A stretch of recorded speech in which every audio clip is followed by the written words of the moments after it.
Welcome back, guys, to Factorio Meiosis. This is episode number 25. Today, we're gonna build a better train stop. We've got to upgrade all of our blueprints that contain these fast belts, and we got to upgrade it to express belts. And we're gonna come up with some new layouts because now all of our throughput, as far as belts are concerned, is finished researching and finished construction or whatever. We've got stack inserters and the maximum amount of bonuses for those, which is right here. So stack inserters has a capacity bonus of 12. That's pretty awesome. And we've also got the express stuff. So we're going to start building that. But first, we have to give a little bit of a boost to our red circuits.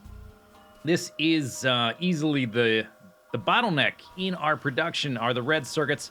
I've got 2 full facilities for these guys, and they are both lagging behind. You can see that they've got plenty of materials. It's just so slow to make them, and we need to account for that. So they normally take 8 seconds. We can improve it a little bit with some speed modules. So that's what we're gonna do first. And I'm gonna see how my resources handle this increased load. I think it'll still be fine. At a certain point, we will need to rebuild this entire little part of this area to include beacons, and we'll have to rebuild the other one too, the other red circuit creator. Okay, so each of these are increasing the speed by 50%. It should be going every 4 seconds now instead of every 8. Yeah. Crafting speed plus 100%. Oh, plus there's a speed bonus because of the this guy, the assembling machine 2, has a crafting speed of 0.75. So maybe it's 3 seconds? I'm not sure the exact time. But it's faster. Faster than it was. That should help. Oh. Looks noticeably different already, doesn't it? Maybe that's just my imagination, but it seems like we're getting more coming out of there now. But in the future, we'll have to rebuild this with beacons. You can see there's no room here in the middle, and there's no room along the outside, because I would have to redo how... Whoa! Holy crap! Zoom out if you're gonna run. Oh, wow, I nearly died there. So what we'll do is we'll do something, not right now, but in the future. We're gonna create a row of beacons in the middle. So the beacons would be like this, creating multiple overlaps here. And then the guys assembling the red circuits would be like this. Okay. And then on the outside, we would have another row of beacons. This would be the max beacon upgrade to really speed these things up. And we could also, to even speed them up even a little more, is we could start making assembly machine 3s, which have a crafting speed of 1.25.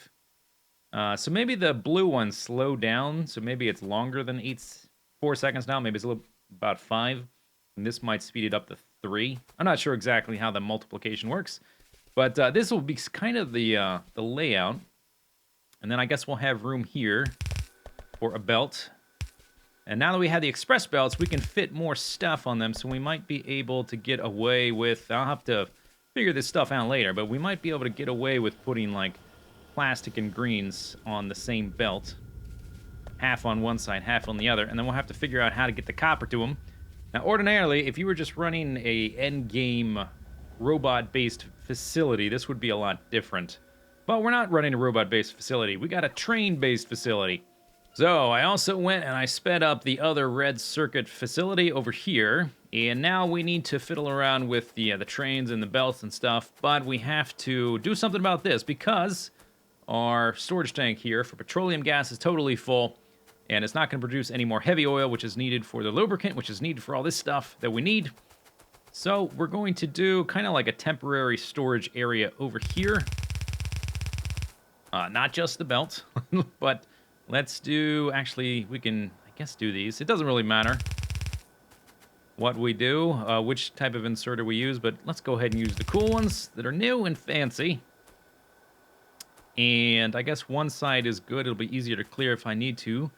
We'll add like another, let's just go ahead and add another row like that. Where are these things? This is what I'm looking for. Yeah, okay, so I wanted to see how much one of these substations would cover. So it looks like we can do an entire other row, and this should take a while to fill up, and eventually we'll start doing stuff with our solid fuel, in particular the rocket fuel, which we're going to need a lot of. It takes 10 solid fuel to make one. And there's some other things we could do with it. We could start fueling our trains with it, which might be a good idea. But for now, let's just do this. There we go. All right, lovely. I haven't restricted any of these. This is just a temporary storage measure. Let's add some lights, of course. Okay, cool. So that will free up the line. This should start using up petroleum gas, which means we should start making these again, which means these should start operating, which means... There. Okay, now they just turned on. Okay, so everything should be up and running again. We have some blueprints. Let's go ahead and lay out the old ones. So here are the different stops laid out. I made a little circuit, although I don't think we're actually going to use it. I just want to use it for reference. We're basically going to make some stops from scratch, but first we have to figure out how best, the most minimal way to load up a blue belt.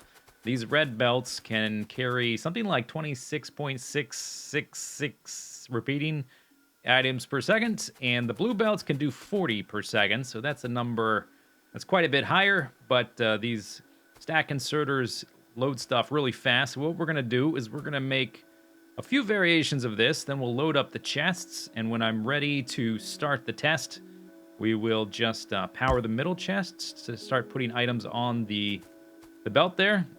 And when we're done, we want to reset and fill up these chests and start over. We just remove that middle guy. So let's go like this. Let's make a blueprint. We want that much. Okay, that is fine. And let's give them a little bit of space because I'm going to do some variations here. What's the maximum amount of distance we can give them? That's probably enough like that. Okay, thank you, robots. Build faster, robots. So I filled each chest now with 2 stacks of solid fuel. We've got 4 different experiments here. The goal is to fully compress this blue express line. That means put as many items as possible as it will hold. So jam pack it full of solid fuel. And I've got 4 different experiments with variations. So this is just loading it onto the belt as compact as can be. This one is spread out to see if that has any difference. This one, they are all side loading, but compact horizontally. And this one is as spread out as possible, and we'll see what the differences are. So to run the test, basically, I just drop a substation down to power the inner inserters there. Okay, there was a gap there. Tiny little gaps. That does not quite compress a blue belt, but it's pretty close. Just 4 of those guys. Oh, those are some big gaps there. Maybe, oh, they ran out of items. Okay, that for sure compresses the belt. I see a tiny one missing every once in a while. So when 0.13 first came out, I'm pretty sure the side loading was preferable. And this does look very consistent. I guess because it creates a little queue here that will fit into any gap on the side loading belts. That seems very consistent, and we're only getting gaps when the chests are actually running out of materials. This one's definitely good too, but I think this one works fine. All right, so let's start with the first loader, and let's put a locomotive and engines there, or cargo wagons there. You can do this to mouse over to see what the spacing is, but it's easier with the actual train already there. Okay, thank you, saving. Let's give you, how about this idea? Let's give you some solid fuel, and let's send you to express loader. Time passed is fine. I mainly just want you to sit there. Okay, sit there, and then we'll turn you off. I'll put you to manual, I guess it was the same thing. And then we'll put these guys behind you. So we don't have to mouse over that to see the spacing. So both of the loaders, the normal loader and the bulk loader for the ore patches, they need, and I guess I could copy paste this. We would need a stack filter inserter here and here. And then we need chests there, there, there, and there for the coal refueling. And then we need stack inserters there, there, there, and there. That's what we're taking from the old model. Everything else is going to be different, and I'm not going to power it just yet. We're going to use some of these guys. So I think what we're going to do to unload the trains as fast as possible, but also to keep the design fairly lightweight and flexible, we're going to use 4 filter inserters on each cargo wagon. So you can fit 6. But if you look at our previous model, going from 6 belts to 1 or 1 belt from 6, it's kind of bulky, right? You have to do 1, 2, 3, 4, 5. It's this whole thing right here. This is actually to 7. So this is bulky, to 6 is bulky. But going from 1 to 4 or from 4 to 1 is very easy. You just need 3 splitters because you're only splitting things in half every single time. So I think that's the way we're going to do it. And since these guys have such a higher amount of throughput than the old model, then it should be fine. Doesn't really matter, right? And that'll fit in nicely. Our previous model also, I should note, because I added this coal passive reloading thing here at the front, everything else got shifted 1 space to the back. We had 28 spaces. Each cargo wagon could use 7. And that all got shifted back 1. So we had this guy at the end who was just never got to load anything onto the train. We won't have that problem with the new model. Now each wagon has 6 spaces, and I believe there's a space in between that neither can use. See this space here? I don't think this existed in the previous model. But we can... Oops, that's the wrong inserter. So we're going to do basically like this. And then we're just going to... I might move them depending on how the substations line up. I don't think there's any benefit to doing it like this. To split them like... Or combine them like that and then combine them like that. I think it's fine to just be as compact as possible.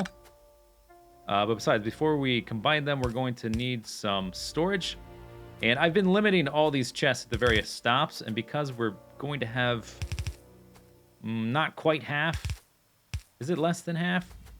16 on a side instead of 20. It's more than half, but many fewer chests at these stops. So I'll just limit them less. Or maybe limit them the same and just have less bulk kind of sitting around. So then we'll go like this. Oops. So we've got 4 on either side. Going like that. And then there's another concern. So previously I tried doing this for this, the express belt construction area right here.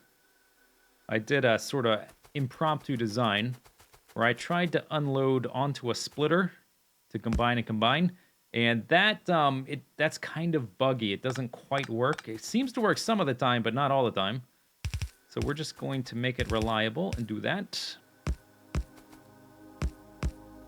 There. And now we've gone from 16 to 4. And let's actually do this.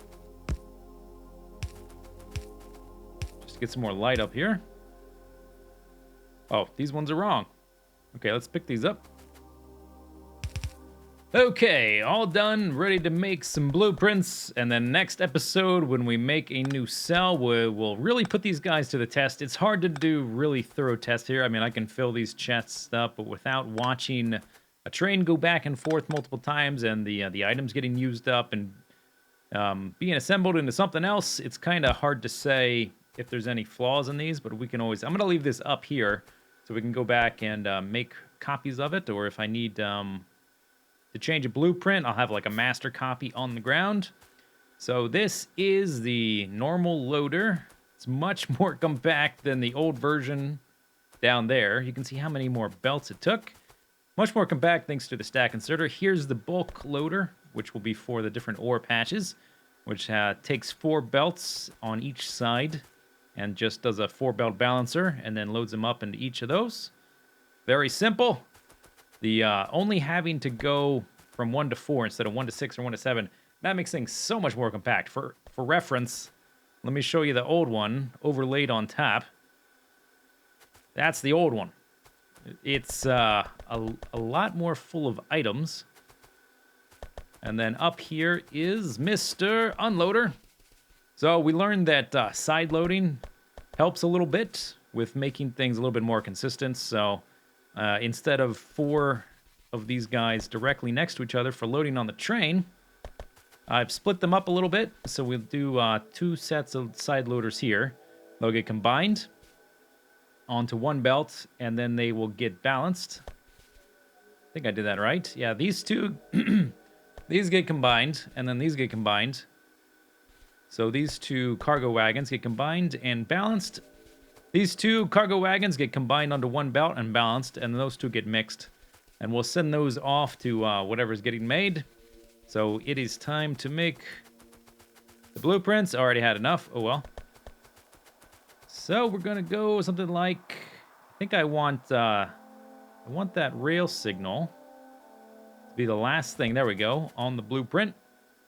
And I want this big electric pole on there as well, so it's easy to hook up to whatever else we're building.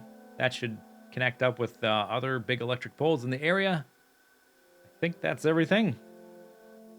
Plenty of lighting. Okay, so this is the normal loader. So we're gonna put, I guess, a train there. That'll be the new one. Pretty nice. Let's compare. So this guy took 328 belts and 70 splitters. This guy, I guess we haven't done the bulk one yet. Yeah, let's do the bulk one first, and then we'll compare them, because that would have been an unfair comparison. Okay, so I want that. The signal here on the left, and autosave. There we go. Okay, so we'll give him a similar symbol, but because he's getting loaded twice, we'll give him 2 little trains. There we go. So that guy is this one. He's got 192 belts versus 328 and 38 splitters instead of 70. 60 chests versus 36. Pretty big difference. Wow. And the old... I'm not going to get rid of the old blueprints just in case I might want them for reference. I'll just toss them in a obsolete chest or whatever. Old blueprint chest. And this is the unloader. Boink. And this one will give the cargo wagon symbol, just so I can visually look at them and tell which is which. We've got a loader, double loader. Well, I guess this is the old one. Got a loader, double loader, and a cargo, an unloader. There we go. All right, that's it for this video. Leave your comments below. Next time we will try it out. We still have a lot to do. I've been working on follower robot count 19 for a while now. After that is 20. After that, the only thing left to research is rocket silo. But before we can really get to work on that, we're going to need a battery cell. We're going to need some kind of weapon cell that includes explosives and grenades. We're going to need, after the battery cell, we can make a turret cell. And then we also are going to need a robot cell to make construction robots and logistics robots and robot frames. And then after that, maybe we can think about the Mr. Rocket Silo 9000. Anyway, that's it for the episode. See you later. Bye-bye.